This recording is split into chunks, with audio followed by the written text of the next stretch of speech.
Olá a todos. Bom, dando continuidade à aula da semana passada, onde nós finalizamos o estudo sobre o periodonto de proteção, hoje nós vamos falar sobre periodonto de sustentação. E o periodonto de sustentação, ele é composto de cemento, ligamento e osso alveolar, que se divide em lâmina dura e processo alveolar. Portanto, o periodonto, ele é composto de periodonto de proteção, onde nós temos gengiva, e periodonto de sustentação, que nós temos ligamento, cemento e osso alveolar. Então, para a gente relembrar um pouquinho do que nós vimos na aula passada, a gengiva, ela macroscopicamente, ela vai se dividir de acordo com a sua localização em gengiva livre, que vai da margem gengival até essa ranhura que coincide com a junção cemento-esmalte. Nós temos a gengiva interdental, que fica entre os dentes, e a gengiva inserida, que vai da ranhura onde finaliza a gengiva livre até a junção mucogengival, que a gente olha aqui nessa região, que é uma região mais frouxa e que não possui a presença de queratina. Então, aqui por esta imagem, nós conseguimos observar que a gengiva livre se inicia na margem gengival e termina na junção cemento-esmalte, que por vestibular eu tenho uma ranhura. A inserida se inicia nessa ranhura e vai até a linha mucogengival, ok? E aí, microscopicamente, a gengiva, ela é constituída por uma massa de tecido conjuntivo denso e fibroso e recoberta por um epitélio que tem suas características específicas de acordo com a área do dente que ela está relacionada. Como nós vimos, nós temos epitélio oral, o epitélio do sulco e o epitélio juncional. Diferença do epitélio oral para o epitélio do sulco e juncional é que ambos estão voltados para o dente, portanto, não precisa da presença da queratina. Esses dois tecidos estão intimamente ligados através, a gente consegue ver, da ligação entre epitélio oral e tecido conjuntivo, de projeções chamadas de papilas do tecido conjuntivo e cristas epiteliais. Esse imbricamento entre os dois tecidos que vai promover uma alta resistência contra as forças mecânicas na superfície gengival, que ocorre durante a mastigação e outras forças. Essa ligação desses dois tecidos, epitélio e conjuntivo, que vai gerar uma grande área de contato entre ambos e possibilita um suprimento nutritivo suficiente para o epitélio, que é avascular, já que ele vai depender da difusão do tecido conjuntivo. E já entre o epitélio juncional e o tecido conjuntivo, eu não tenho essas invaginações. Por quê? Porque a espessura do epitélio juncional é mais delgada, eu tenho menos camadas de células, portanto, eu não preciso dessa maior área de contato. E aí vamos relembrar das camadas de células que nós possuímos no epitélio oral. Lembrando que o epitélio oral é um epitélio pavimentoso, estratificado, queratinizado, que vai revestir toda a cavidade oral, cobrindo toda a parte clinicamente visível da gengiva livre inserida. E de acordo com o grau de diferenciação das células produtoras de queratina, o epitélio pode ser dividido entre as camadas basal, espinhosa, granulosa e córnea. Na camada basal é onde acontece a renovação celular, é onde ficam as células progenitoras. Por quê? Porque está em contato com o tecido conjuntivo, que promove todo o suprimento sanguíneo para o epitélio. Em condições de normalidade, acontece um equilíbrio entre renovação e descamação aqui na camada córnea. Ou seja, à medida que a célula basal se diferencia e se divide aqui no extrato basal, uma célula mais antiga vai se mover para a superfície. E quando ela se move para a superfície, ela vai produzir maior quantidade de proteínas e formar grânulos de querato e alina, que vão estar relacionados com a produção de queratina. Quando essa célula chega na camada córnea, que demora em torno de uns 30 dias, ela vai ser descamada através da forma de um queratinócito. Então é importante lembrar que a mucosa de revestimento, diferente da mucosa mastigatória, não possui a camada córnea, não tem a queratina. E o epitélio juncional e do sulco, eles também não possuem essa camada de queratina. E as principais células presentes no tecido epitelial são queratinócitos, Langerhans, que produzem aquela primeira defesa para evitar que uma infecção penetre para o conjuntivo, células de Merkel, que são a que dão a sensibilidade sensorial, e as células que produzem pigmentos como os melanócitos. Aqui nós conseguimos ver um paciente da raça negra onde possui grande quantidade de melanócitos.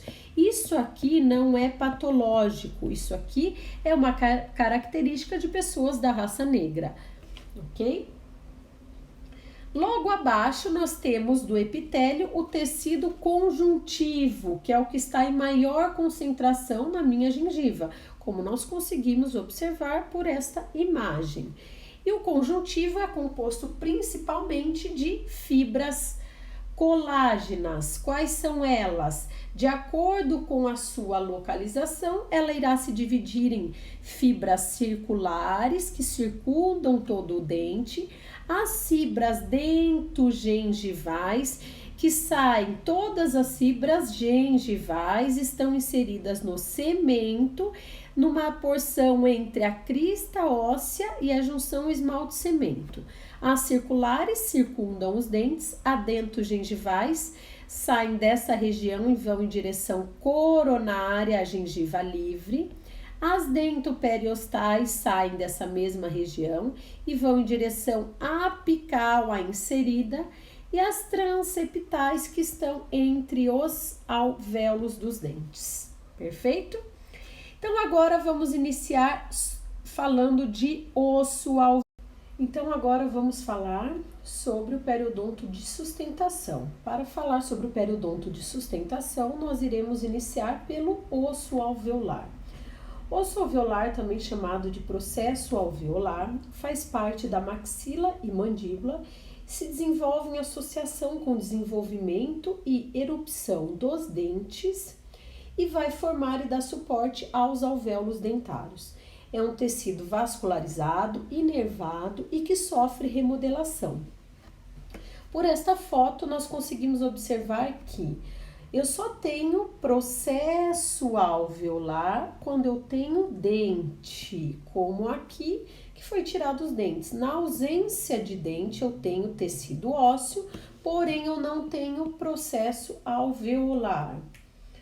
E a função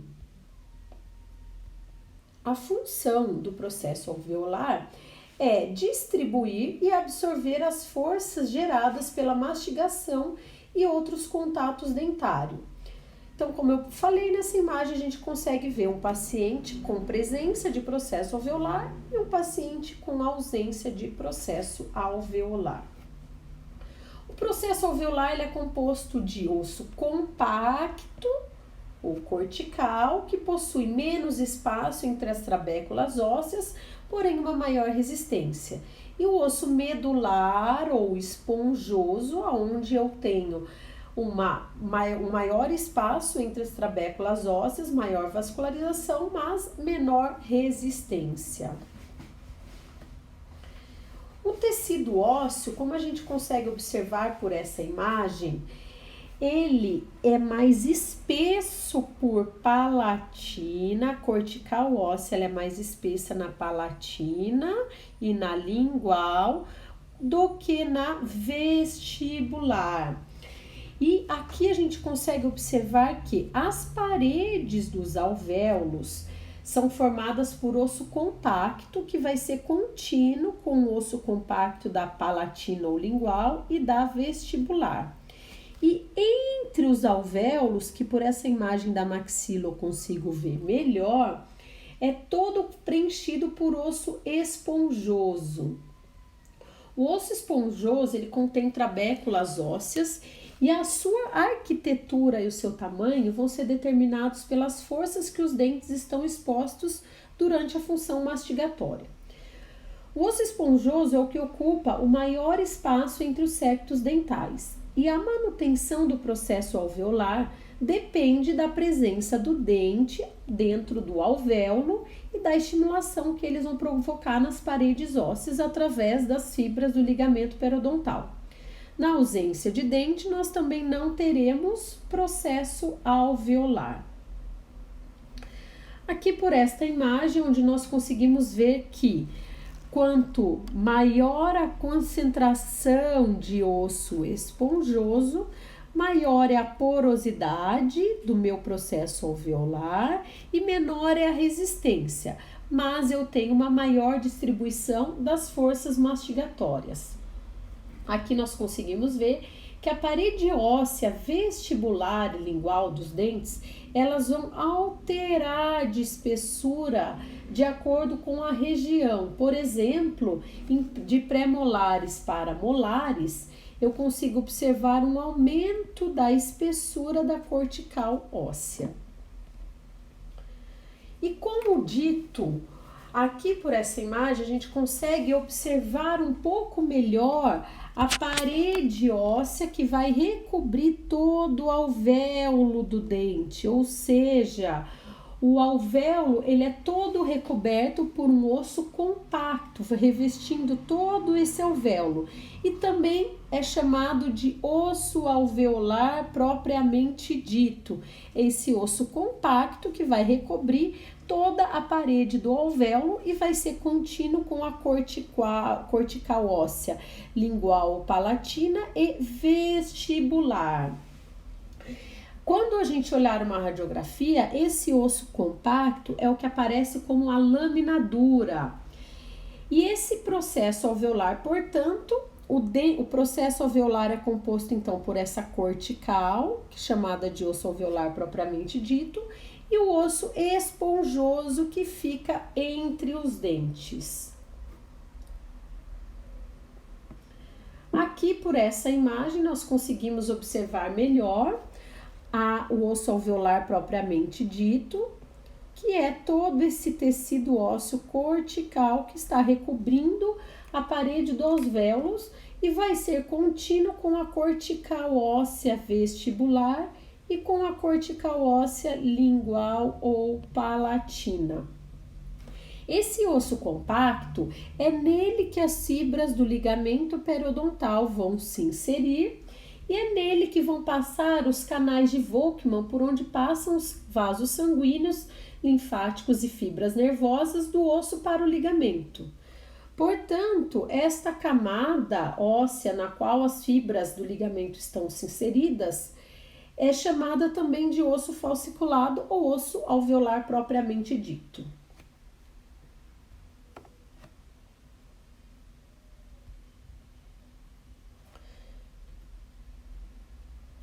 Portanto, o osso alveolar propriamente dito, como eu falei, que nas radiografias aparece como lâmina dura, ele reveste todo o alvéolo e é por ele que vão passar os canais para nutrir, com os vasos sanguíneos, para nutrir o ligamento periodontal.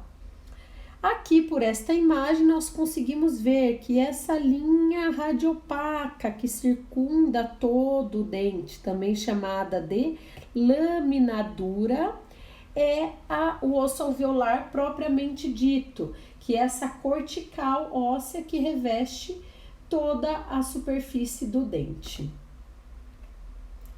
E isso aqui é muito importante, Porque quando a gente observa uma radiografia, a gente tem que olhar se essa cortical está íntegra ou não, se essa lâmina dura revestindo todo o dente está íntegra. Se não estiver, o dente, o paciente pode ter alguma alteração patológica neste dente. E quais são as principais células presentes no meu tecido ósseo? O osso, ele é formado principalmente por osteoblastos, que são os responsáveis pela formação de tecido ósseo. São eles que estão produzindo e depositando a matriz óssea, também chamada de osteoide. Eu tenho a presença de osteoclastos, que vão ser responsáveis por realizar a reabsorção óssea. E junto com os osteoblastos fazem a remodelação do tecido ósseo. A matriz óssea, ou osteoide, também chamada depositada pelos osteoblastos, vai sofrer mineralização através do depósito de minerais como cálcio e fosfato e posteriormente vai ser transformado em hidroxiapatita. E essa matriz óssea, ela consiste de fibras colágenas, glicoproteínas e proteoglicanas. Já o osteócito é um osteoblasto maduro que vai ficar aprisionado na matriz óssea. Os osteócitos, eles não têm a função de secretar matriz ósseas, eles vão apenas secretar substâncias necessárias para a manutenção do tecido ósseo. Eles, diferente dos osteoblastos, eles estão ali no espaço da matriz óssea, porém sem produzir nada de matriz óssea. Aqui, por esta imagem, nós conseguimos observar duas alterações que podem acontecer, dois defeitos que podem acontecer no tecido ósseo. O primeiro deles é a deiscência. O que é a deiscência óssea? É quando nós temos ausência de tecido ósseo na porção coronária das raízes por vestibular. Já quando eu tenho algum tecido ósseo na porção mais coronária, mas eu tenho ausência de tecido ósseo na porção média da raiz, eu vou ter uma fenestração. Eu não consigo observar esses defeitos radiograficamente, apenas através de tomografias, pois a radiografia eu tenho sobreposição de imagens de faces livres. E esses defeitos normalmente eles acontecem em dentes anteriores e inferiores, por vestibular. Por isso de tomar muito cuidado durante movimentações ortodônticas. A fenestração eu não consigo observar clinicamente. A deiscência ela pode gerar uma recessão gengival, que é quando a margem gengival se desloca em direção apical à junção semente-esmalte. E parte da raiz vai ficar exposta, que é o que acaba dando sensibilidade. E um grande exemplo de remodelação óssea que o tecido ósseo sofre é em uma movimentação ortodôntica.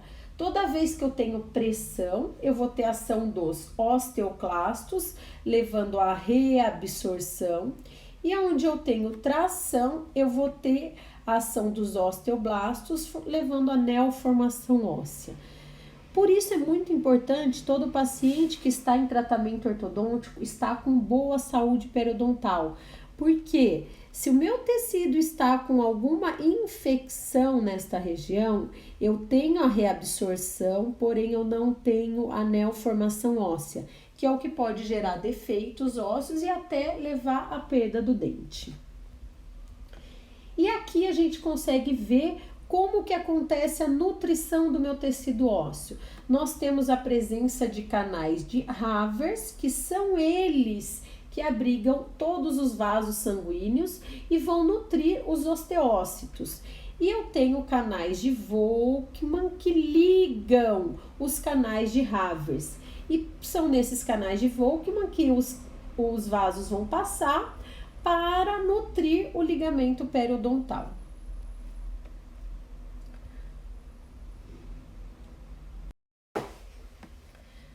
Agora vamos falar sobre o cemento radicular.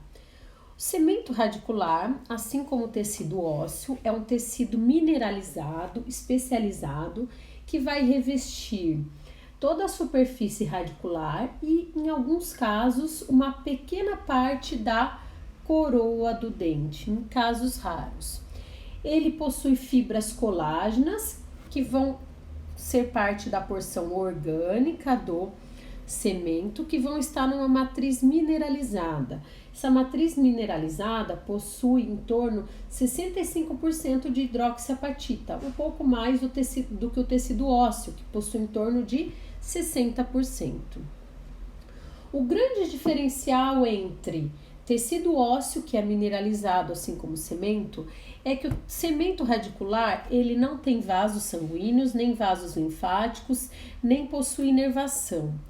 E também não sofre a remodelação como nós temos no tecido ósseo. E nem reabsorção fisiológica. Ele possui reabsorção, mas são casos patológicos. E possui uma permeabilidade durante toda a vida, que é onde vão ter a passagem de nutrientes.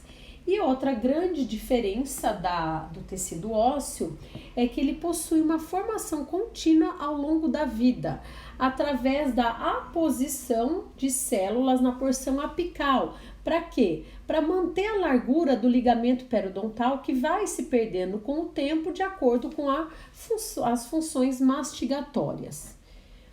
A principal função do cemento radicular é inserir as fibras do ligamento periodontal na superfície radicular e contribuir para o processo de reparo após danos à superfície radicular. De acordo com essa imagem aqui, a gente consegue entender um pouco como que se forma o cemento. Em um certo estágio, durante a formação do dente, a bainha epitelial de Hertwig, que vai recobrir a região aqui da pré-dentina, ela vai ser fragmentada. Aí as células provenientes do folículo dentário, elas vão penetrar essa bainha e vão ocupar a área próxima à pré-dentina. Nessa posição, células que vão vir aqui do folículo dentário, elas vão se diferenciar em cementoblastos e vão começar a produção de fibras colágenas. O primeiro cemento a se formar, ele vai ser depositado sobre uma camada superficial altamente mineralizada da dentina, chamada também de camada hialina. Mais tarde, esses cementoblastos vão se afastar da superfície e vai resultar no aumento da espessura do cemento e posteriormente a incorporação das fibras do ligamento periodontal. De acordo com a localização, a estrutura, a função, o tempo de formação e a composição química do cemento, ele vai se diferenciar nesses 4 tipos que estão aí para vocês. Cemento acelular de fibras extrínsecas, cemento celular de fibras intrínsecas, cemento celular estratificado misto e o cemento acelular afibrilar. Vamos para o primeiro cemento. O primeiro cemento é o cemento acelular de fibras extrínsecas, que está localizado na porção média e coronária da raiz. Ele não possui nenhum tipo de célula, vai ser produzido junto com a formação da dentina radicular. E o que ele tem? Porque são fibras extrínsecas? Porque são as fibras do ligamento periodontal, que está aqui, que se inserem no cemento e no osso alveolar, que é o que está mostrando nessa imagem. Ele, por não possuir células, é o cemento mais mineralizado de todos eles. E a função é inserir o dente no osso adjacente. Então, por esta imagem, aqui nós temos em laranja o cemento, aqui nós temos o tecido ósseo e aqui em amarelo e preto são as fibras do ligamento se inserindo no cemento, que se chamam fibras extrínsecas. Elas são provenientes do ligamento periodontal. E essas fibras do ligamento, a partir do momento que elas penetram no cemento, elas passam a se chamar fibras de Sharpe, ou seja, são a extremidade das fibras do ligamento periodontal que estão inseridas dentro do cemento. É uma continuação direta das fibras do ligamento. São produzidas pelos fibroblastos que estão no ligamento periodontal. E essas fibras, elas estão perpendiculares ao longo eixo do dente. Em seguida, nós temos o cemento celular de fibras intrínsecas. Aqui eu já tenho a presença de cementoblastos para produzir as próprias fibras. Aonde que eles são encontrados? Aonde por algum motivo eu tive alguma reabsorção do cemento e não tenho a presença mais do cemento acelular de fibras extrínsecas. Ele possui cementócitos aprisionados ali na matriz do cemento e fibras intrínsecas produzidas pelos cementoblastos. Eles são encontrados normalmente na porção mais apical e entre as raízes. Se a gente observar, as fibras intrínsecas, elas estão, diferentemente das fibras extrínsecas que estão perpendicular ao longo eixo do dente, as intrínsecas estão paralelas ao longo eixo do dente, ok? O próximo cemento é um cemento celular estratificado misto, onde eu tenho a junção dos dois cementos, também localizado no terço apical e na região de furca. Ele possui tanto as fibras extrínsecas provenientes da onde? Do ligamento periodontal. E aí passam a se chamar, quando estão no cemento, de fibras de Sharpe. E as fibras intrínsecas produzidas pelos próprios cementoblastos, que estão paralelas ao longo eixo do dente. Eu tenho uma boa quantidade de cementócitos e este cemento ele vai ser formado durante todo o período funcional do dente. Por isso que o cemento ele tem uma formação contínua ao longo da vida. Aqui por essa imagem a gente consegue ver, aqui eu tenho o dente neste sentido, na vertical. Essas são as fibras extrínsecas provenientes do ligamento periodontal que estão perpendicular ao longo eixo do dente. E aqui eu tenho as fibras intrínsecas produzidas pelos cementoblastos que estão paralelas ao longo eixo do dente. Aqui nós conseguimos ver cemento, aqui são as fibras do ligamento se inserindo no cemento. E aqui eu tenho ligamento periodontal. Aqui mostrando os cementócitos, que é dado que nós conseguimos ver uns cementócitos, que são as células, assim como os osteócitos, que vão ficar aprisionadas na matriz do cemento e recoberto por todo um tecido mineralizado. O último cemento, que não tem nenhuma função na inserção do dente, acontece em apenas alguns casos, é um cemento acelular afibrilar, é atípico. É quando eu tenho a formação de um cemento recobrindo parte da coroa, do esmalte do dente. Não tem nenhuma função, nenhum papel na inserção do dente. Se parece muito com o cemento acelular de fibras extrínsecas. Aqui por essa imagem nós conseguimos ver, aqui eu tenho o esmalte, aqui eu tenho o cemento, ele cobre uma parte deste esmalte. Neste esquema nós conseguimos ver a figura central, questões de normalidade, onde termina o esmalte e começa o cemento. Questões mais atípicas, onde eu tenho cemento acelular afibrilar, recobrindo parte da coroa do dente. E aqui, por algum motivo, o paciente perdeu o cemento, expondo parte da dentina, que é o que pode gerar a sensibilidade. Perfeito? E como nós vimos, devido à posição contínua ao longo da vida, que são micrômetros, o cemento ele tende a aumentar a sua espessura na raiz. Normalmente é lá na região do ápice, que é onde, para compensar o desgaste que tem das fibras do ligamento periodontal.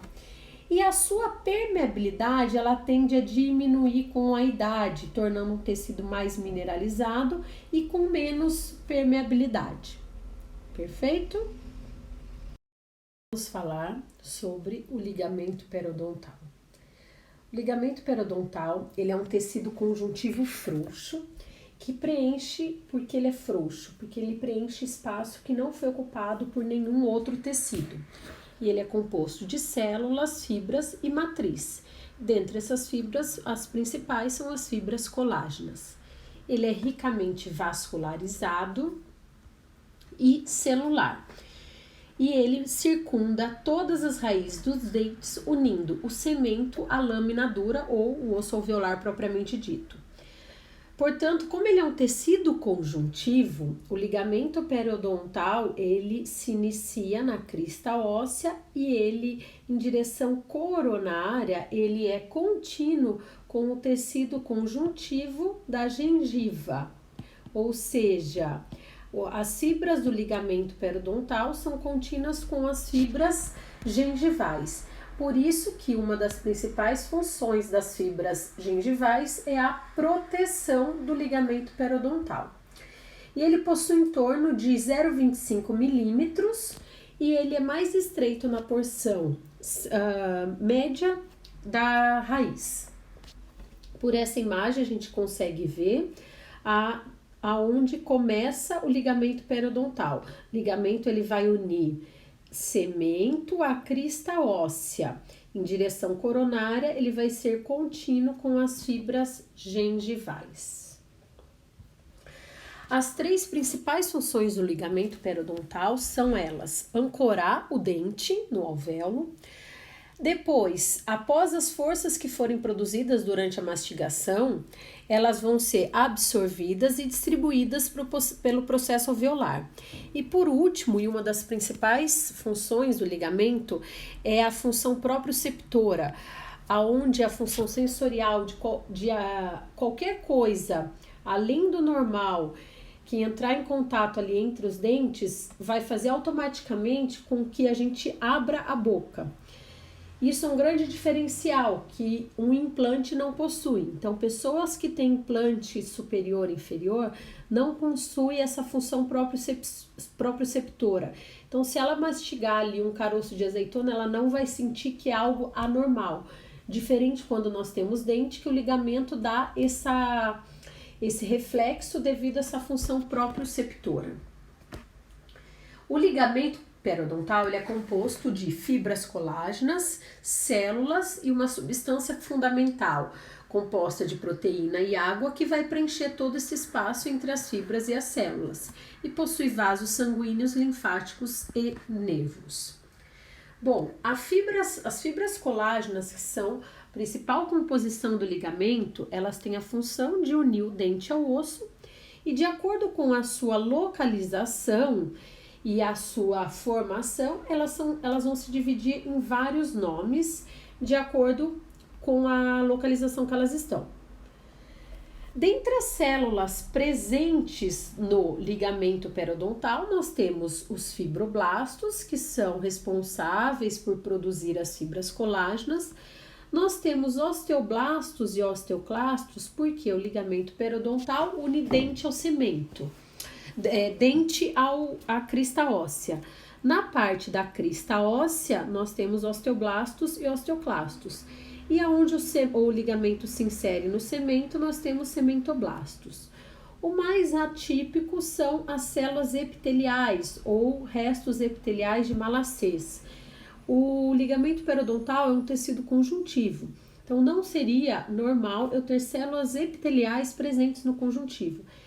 Entretanto, durante a erupção do dente, remanescentes da bainha epitelial de Hertwig, elas ficam aprisionadas ali na matriz do tecido conjuntivo. Só que essas células epiteliais, elas vão ficar envoltas por uma matriz e apesar de elas terem vitalidade, elas têm metabolismo reduzido, ou seja, elas não vão se dividir. Caso essas células comecem a se dividir, aí sim eu posso ter a formação de algum cisto no ligamento periodontal. E as fibras, de acordo com a sua localização e orientação, elas vão ter vários nomes. As primeiras delas, que são as fibras que estão mais coronárias, que são as contínuas com as fibras gengivais, são as fibras da crista alveolar. Logo abaixo eu tenho as fibras horizontais, depois as oblíquas e na região do ápice eu tenho as fibras apicais. Nos dentes multirradiculares, entre as raízes, eu vou ter as fibras interradiculares. Aqui é uma vista oclusal, onde eu consigo ver o dente, as fibras do ligamento em preto e em amarelo a crista óssea. As primeiras fibras que estão mais coronárias, que são as fibras da crista alveolar, elas vão se inserir no cemento, logo abaixo da junção cemento-esmalte, esmalte-cemento, e vão em direção apical para se inserir na crista óssea. Devido à sua disposição, a principal função dessa fibra é se oporem às forças laterais. As fibras horizontais, que vêm logo abaixo das fibras da crista alveolar, elas estão bem perpendicular ao longo eixo do dente. E elas também possuem a função de se opor às forças laterais. As fibras oblíquas, elas estão em sentido opostos às fibras da crista alveolar. Portanto, elas se inserem no cemento e agora vão em direção coronária para se inserir na crista óssea. E aí, devido a essa disposição, o objetivo dela e função é se opor às forças verticais que incidem sobre o dente. As fibras apicais, que estão na região do ápice, além de elas terem a função de se opor às forças de extrusão, a principal função delas é proteger os vasos e nervos que chegam aqui na região do ápice no dente, para evitar que uma infecção penetre aqui no canal do dente. E as fibras interradiculares, que estão presentes na região de dentes multirradiculares, que também possui a função de se opor às forças de extrusão e inclinação dos dentes.